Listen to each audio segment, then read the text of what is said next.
മത്സ്യബന്ധനത്തിന് പോയ ചെറുവള്ളങ്ങൾ അപകടത്തിൽപ്പെട്ടു.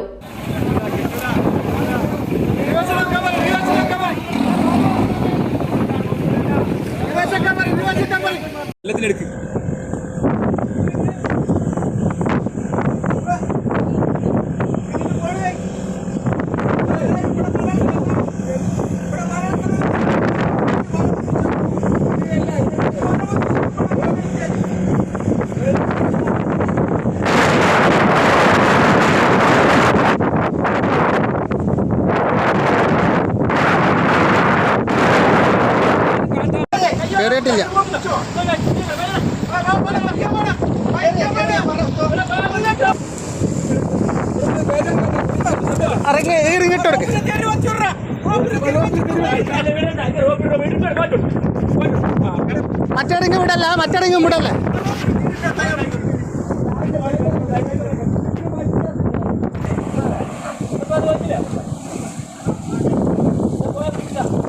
ഹാർബറിൽ നിന്നും മത്സ്യബന്ധനത്തിന് പോയ ചെറുവള്ളങ്ങൾ കാറ്റിലും തിരയിലും പെട്ട് അപകടത്തിൽപ്പെട്ടു. മറഞ്ഞ തോണിയിലുള്ള മത്സ്യത്തൊഴിലാളികളെ മറ്റു മത്സ്യത്തൊഴിലാളികളാണ് രക്ഷപ്പെടുത്തിയത്. തോണിയിൽ നിന്നും തെറിച്ചുപോയ 2 മത്സ്യത്തൊഴിലാളികളെ ഫിഷറീസ് എൻഫോഴ്സ്മെന്റും രക്ഷപ്പെടുത്തി. താനൂർ ഹാർബറിൽ നിന്നുമാണ് ഫിഷറീസിന്റെ റെസ്ക്യൂ ബോട്ട് രക്ഷാപ്രവർത്തനത്തിനായി പോയത്. ഇന്ന് രാവിലെ 8 മണിയോടെയായിരുന്നു സംഭവം. ന്യൂസ് 99 തിരൂർ.